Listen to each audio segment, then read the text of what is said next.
Before I introduce Dr. Al-Sayed, I have to say, in the presentations that I heard a couple of things. Courage and ingenuity. You are addressing issues that were taboo, unspeakable, not to be touched. Just a year ago, 10 years ago, certainly when I was a student. And so for those of you that spoke and those of you that didn't, I congratulate you and I commend you for having the courage and the ingenuity to address the issues that you have. It's that courage and ingenuity that's encapsulated in our guest this evening. Dr. Abdul Al-Sayed is a native of Michigan. He's a Detroit man. And even though he went to Oxford, and not the better place, Dr. Al-Sayed is a Rhodes Scholar, getting a doctorate from Oxford University and his medical degree from Columbia University. He did study here with Sandra Galea in our own Department of Epidemiology, but went on to finish his work at Columbia. We're delighted that he was brought back here by Mayor Mike Duggan and has really distinguished himself by integrating himself very quickly into the community in Detroit. And not only that, by partnering with a city in distress. Just a few miles up the road, he reached out and using lessons learned in Detroit was of great use and service to our friends and colleagues in Flint. I was delighted to learn that he's a fan of water sports. So in the vernacular, hook a brother up with a water ski. He also, and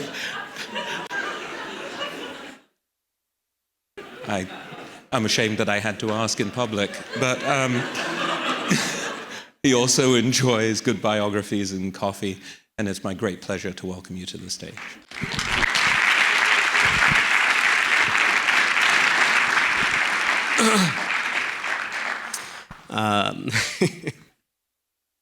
I'm wondering if that was vernacular taught at Cambridge. I didn't get that at Oxford, and I very well could have used it. So I want to talk. I was asked to talk a little bit about the case for innovation, and to talk about the case for innovation, I want to introduce you to a 3-year-old boy who I used to work for when I was at the health department in Detroit. That 3-year-old boy, I want you to close your eyes and I want you to imagine this child with me. This is a small boy. His name is Demarius. He has the kind of confidence that you can only really have when you're 3 years old. He has these big, luscious brown eyes. And he has the kind of smile that starts in the gut and moves to the face. This is a boy who, when you meet him and when you hug him, he hugs you with everything he has. And I want to tell you a little bit about Demarius and the challenges that he faces in Detroit. And I want you to think about the case for innovation in the life of Demarius and the people that are like him. Demarius's mom had him at 21. He was the fourth child of hers. She had him at 21. His oldest sister she had at 16. Demarius, his father, was in and out of jail. Demarius has seen his father about 4 times. Demarius lives with his mom, and his mom's mom is in and out of Demarius's life. And oftentimes when things are hard for Demarius and his mom and his siblings, it's his mom's mom who comes and rescues the day. See, Demarius's life is not all that uncommon in places like Detroit. And if we had to talk about the life that Demarius leads, we could use a number of health indicators that are not all that uncommon in places like this one. You could talk about the fact that Demarius had a higher likelihood of passing before his first birthday than a baby born in Mexico. You could talk about the fact that Demarius has a 10% chance of being exposed to lead. You could talk about the fact that Demarius had a 15% chance of having asthma. You could talk about the fact that Demarius and his classmates are only 50% likely to actually get through 3rd grade with appropriate proficiency. You could talk about the fact that statistically speaking, Demarius, who is going to grow up to be a black man, is substantially more likely to go to jail than he is to go to college. And so when we talk about the case for innovation in public health, we have to center it on people like Demarius, because those are real lives. And those numbers sometimes don't tell the story of the little boy with luscious big brown eyes who hugs you with his old body. And so when we talk about innovation, it forces us to be thinking about what are the challenges that create the kind of circumstances that are the barriers for kids like Demarius. In Detroit, it's a big city. You could fit all of Boston and San Francisco and Manhattan, the city of Detroit, and still have room left over. Not only that, Detroit's very empty. Why is it empty? Well, because you have the bitter alchemy of poverty and racism that have been shaped on this geography of Detroit over 60 years. It's empty because we created highways rather than public transportation, because we incented certain people to move out of the city while keeping certain people in the city. Detroit, at a carrying capacity of 1.8 million in 1960, today Detroit has 677,000 people. 2 in 3 Detroiters left Detroit. And they were the 2 in 3 who likely had access to a car and a good job and the means to be able to buy a house out in the burbs. And because instead of building public transportation, we built highways, because of course, who built Detroit? Because we did that, people like Demarius' mom can't always get around. And the nearest grocery store is about 2.5 miles away, which is quite a while if you don't have a car and you have to take 2 buses to get there, and you struggle between 2 jobs that you toggle on and off of. And so when we ask ourselves, why is it that Demarius faces these kinds of barriers to being able to learn and earn? It's because of the circumstance within which Demarius lives. Public health is what we as a society do collectively to assure conditions within which people can be healthy. It's what we as a society, together, all of us, all of the different sectors that are part of this thing that we call society, it's what we do together to create the conditions within which people can be healthy. Conditions is the operative word here, and I told you a little bit about Demarius' conditions. And so when we ask ourselves, what is it that we ought to be doing to create conditions for Demarius to be healthy? Well, then we can walk ourselves through Demarius' life. Because public health innovation for Demarius should have meant equipping Demarius' mom with the means of being able to make the choice that she wanted to make about her fertility when she was 16 years old and had her first child. It also means being able to coach people like Demarius' mom through that challenge of pregnancy when you don't necessarily have the kind of support that so many of us here can rely on if and when we or a spouse or a loved one were to get pregnant. It also means being able to create the means of getting healthy foods into the bellies of children like Demarius. Because the tragic irony in Detroit is that Demarius is 35% likely to be obese by the time he is 6. And even then, he's unlikely to get all of the micronutrients that would nutrify his brain, even though he's going to have too much of the carbohydrate and the fat that are going to grow his gut. And so it means being able to provide food in places that we wouldn't otherwise think to put food. So when Demarius' mom brings him to our WIC clinic, it means being able to provide her with a box that has all the means of a healthy meal for a child like Demarius that's paid for by those WIC dollars, rather than forcing her to go to that grocery store that's 2.5 miles away, but 2 bus rides away. And then it means being able to think about a rental enforcement code that incentivizes the landlord who owns the space in which Demarius lives to actually abate the lead that sits in the paint that Demarius may or may not ingest. It also means making sure that we have the means of being able to test Demarius regularly for lead poisoning so that if, in fact, he is exposed, we can do everything we possibly can to assure him health. And it means when Demarius goes to school, it means making sure that Demarius can see the school board. Because the reality of this is that 30% of children who have vision deficits in Detroit, 30% weren't getting glasses. They would get tested one year and come back the next year with the same exact deficit. So if Demarius has vision deficits, it means being able to provide him a pair of glasses right there at school, so that when the teacher is talking about what she writes on the school board, him and his 40 other classmates, potentially the 3rd teacher he's had that year, that at least he can see it. It also means being able to provide Demarius a meaningful meal at lunch, potentially a meaningful meal for breakfast. It means being able to equip the school with a social worker who can help where mom may not be able to. It also means having real conversations about the kinds of exposures and traumas that Demarius is likely to face growing up in a place like Detroit. And being able to think through what the potential consequences for Demarius may be because of those exposures. It also means providing role models for people like Demarius, because Demarius has only met his dad 4 times. And so when we say, Demarius, we want you to grow up to be the kind of man who, what does that kind of man look like? And how do we show Demarius what that kind of man is? Is it possible for us to work with his father to get him back into life? Is it possible for us to think about other potential alternative role models that may be able to stay longitudinally in a life like Demarius's? Public health is what we as a society do collectively to assure conditions within which people can be healthy. There is no process for public health. You can't just check the box. You can't just say, we've done it already. I did public health and it's all good. Because public health is about the kind of outcome that Demarius will have. It's about being able to appreciate the circumstances within which Demarius is growing up, recognize that we are actively as a society making decisions about the kinds of trajectories that Demarius may have, and doing everything it takes to move a child like Demarius from the trajectory that statistically he is on to the trajectory we would want for all of our children.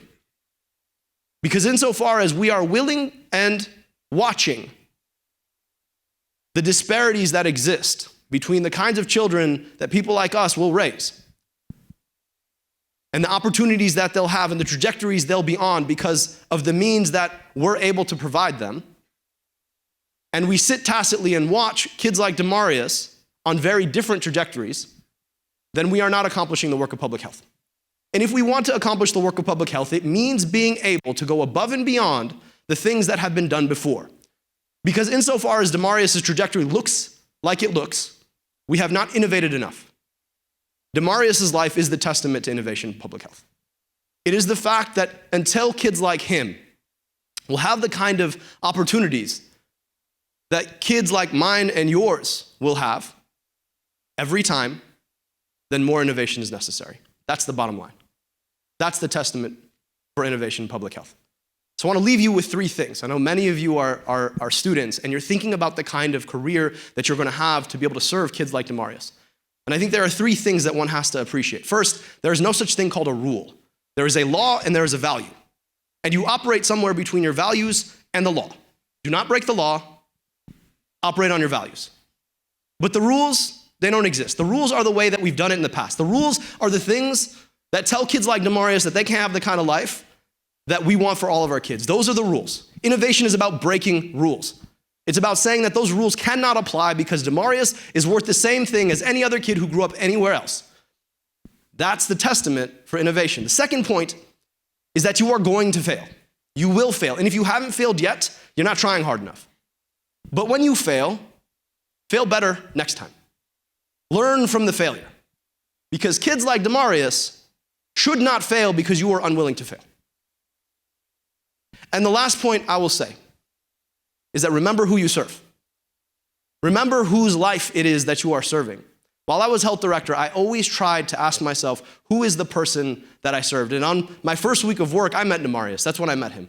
And when I asked who I was working for, it was him. I didn't work for the mayor. I didn't work for city council. I worked for him.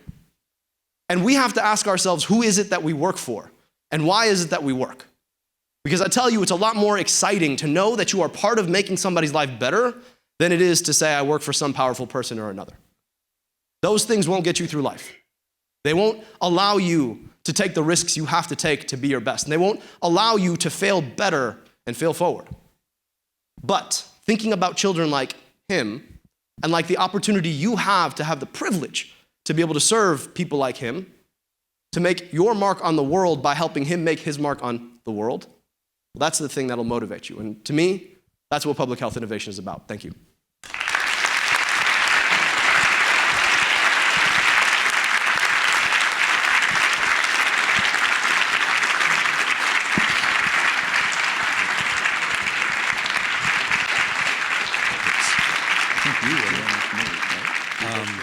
thank you.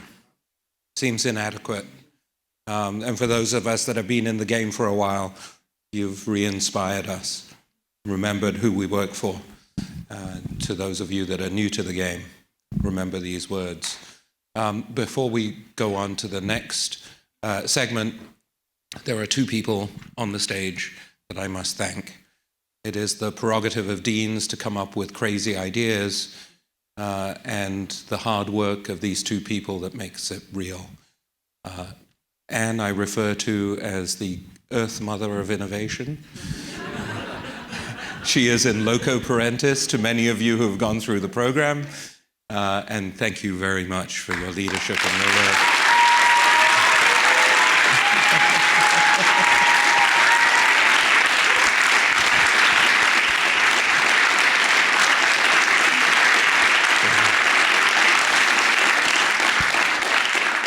And Vic Stracker, I describe him frequently when I'm talking on the road as somebody that I really dislike.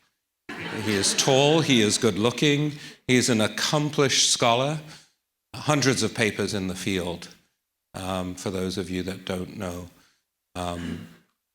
Developed with some key people this idea of motivational interviewing, and then went further. The way I describe it to people that don't know him is he was too stupid to know it couldn't work. That it wasn't supposed, he broke the rules. You're a professor, you publish, you stop. And Vic didn't just stop at one company, but has launched a second that is well on the way to success. And he has been an inspiration to me in starting this program in public health, which has now been copied by many other schools of public health, and for that we thank you.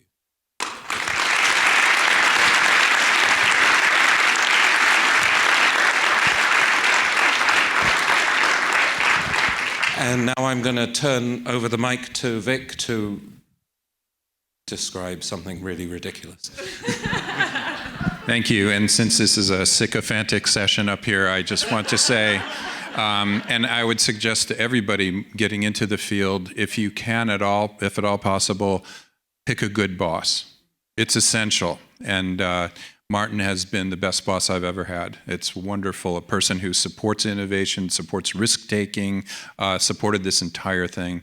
And the other thing I'd recommend is surround yourself with people who are smarter than you as your employees, and that is my friend Anne here, who has been fabulous. And we've already had just really a great applause for you, for Aaron. Everybody here really deserves this much more than I. Now, there are some amazing, thanks to our incredible sponsors, we have some amazing gifts that are going out to the winners. But as everyone in this room knows, the greatest gift is the Marty. Yes. The Marty. Just it is. I almost want to say, and now the winner is, yes. I'm from Cambridge, yes. Yes. It's so cool. Is this awesome? So this is going to the winners. I remember first posing this point to Martin that we thought we should make a bobblehead from him, and he went, oh, no. Oh, yeah, okay. I guess it's okay. Sure, yes. Don't all of you want a bobblehead made of you? I mean, it's just the greatest, so yes. And he said shut up. Okay, fine. He is my boss. So I think we'll begin with the awards now. No Oscar issues, I promise. Oh, thank you. Price Waterhouse. So this is the bit that you've been waiting for, the audience choice goes to Canopy.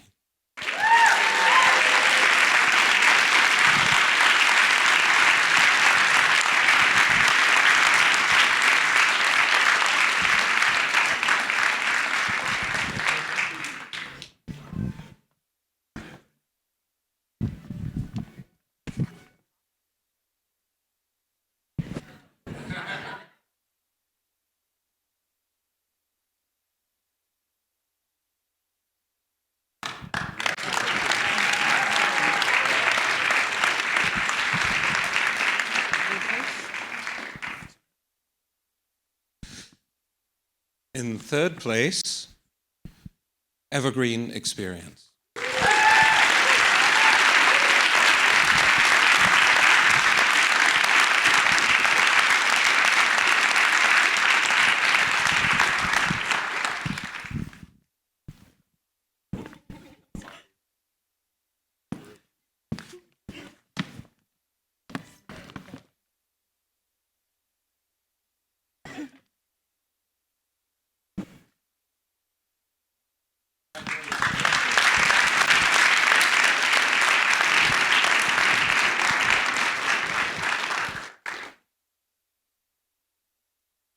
In second place, Inked.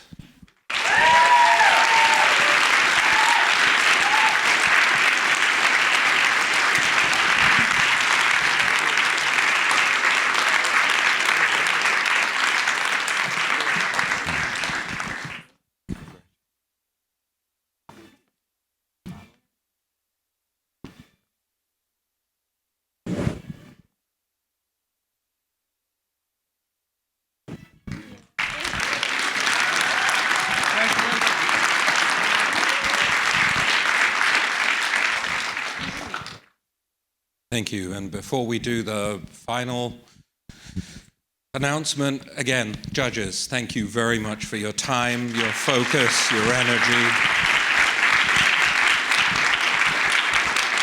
And to our sponsors, we really literally could not do this without you. So thank you very much for your support. First place.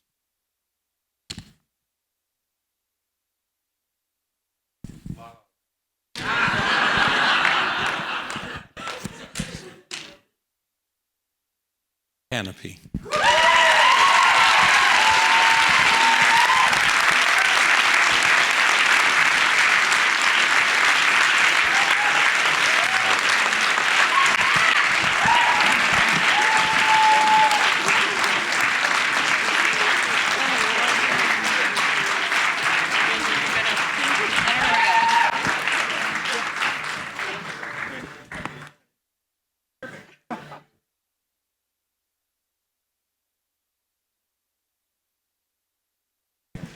Well done.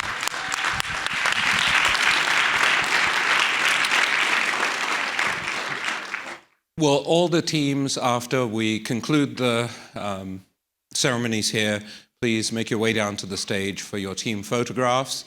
I will do, as I've done in the past, offer lunch for those of you that did not win a prize. Let's get together and hang, and we'll arrange it. And if Dr. Al-Sayed is there, then we'll go water skiing too. So if there is nothing else, thank you all for coming. Congratulations to the winners.